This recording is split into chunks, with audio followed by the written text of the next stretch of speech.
Just wondering if you've had anybody standing over your shoulders while you're doing a mix and it kind of driving you crazy and telling you uh, how it should be and how it should sound.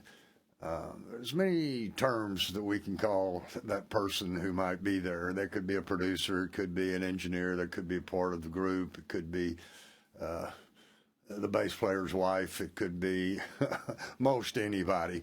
When it comes to sound mixing on a live concert, I made the rule early in my time period that when I sit down to mix a show, I am isolated. It is me and the band.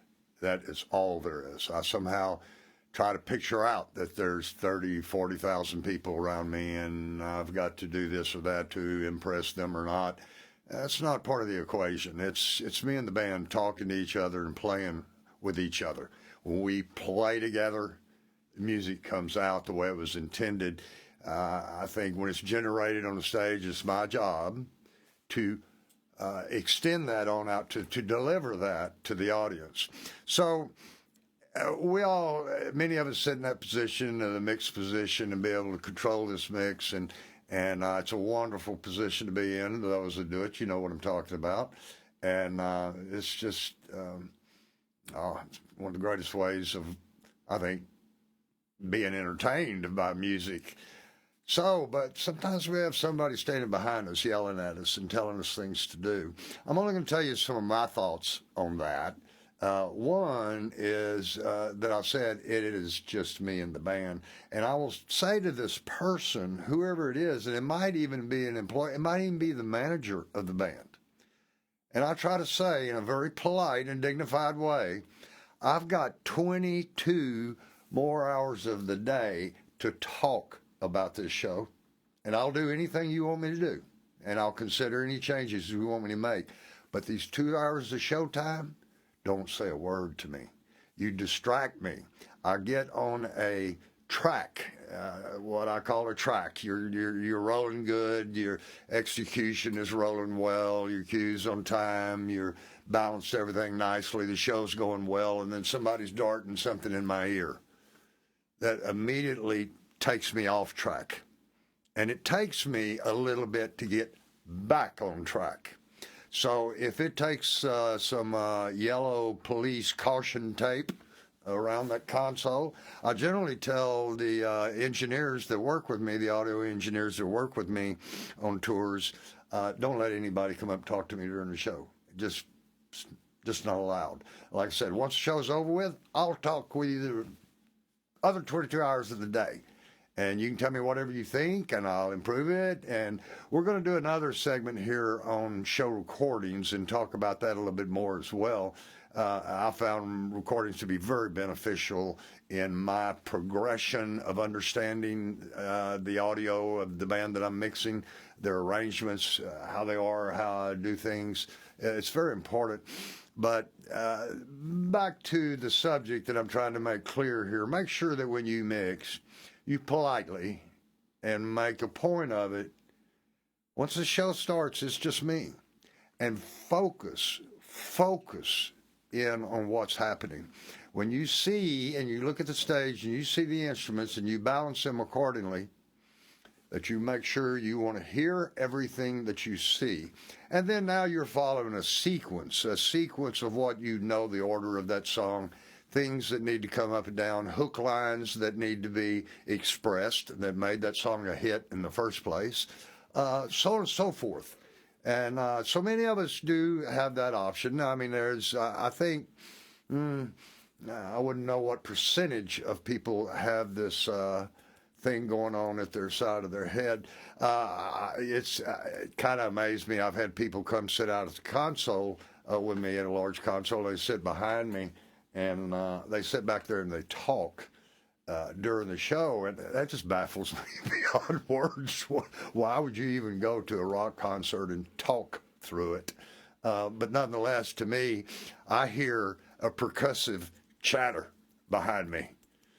So I tell them, if you're going to talk in time so that everything will stay in sync. But I try to discourage that as well. So it's absolute focus is what we're talking about. Those house lights go down, boom, it's right there where our concentration is. You'll find, I think, that you can mentally dig deeper into what's coming off that stage. When you do that, you isolate yourself along with it. Something else I used to do, years ago I started this. Sometimes our anxiety builds up before the show. Depends on what kind of day you've had and how things are set up in generally.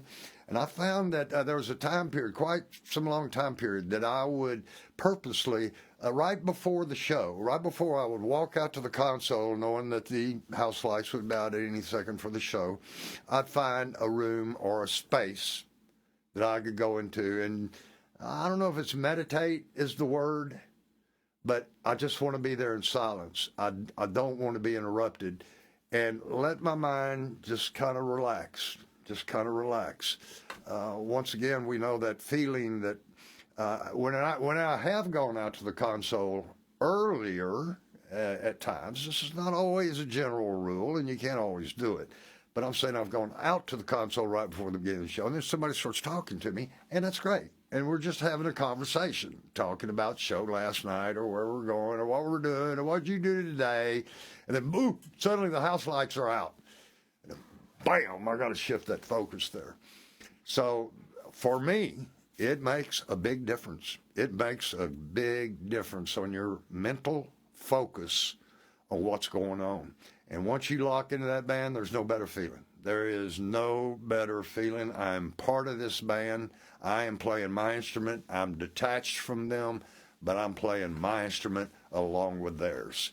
And it's a wonderful feeling to have. So try that with your isolation. Just be very careful on how you present that to somebody else.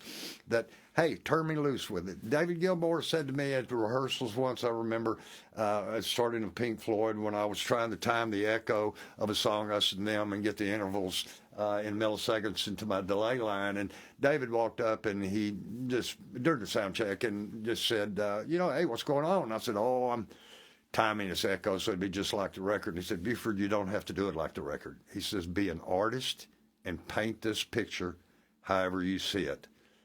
And I went, wow. The pressure that took off of me was enormous.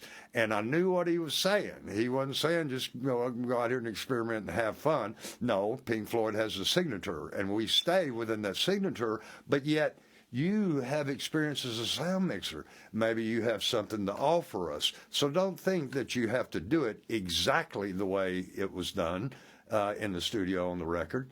But be an artist. In other words, express myself. Be an artist like they are an artist. And made a huge difference. And where I enjoy the show.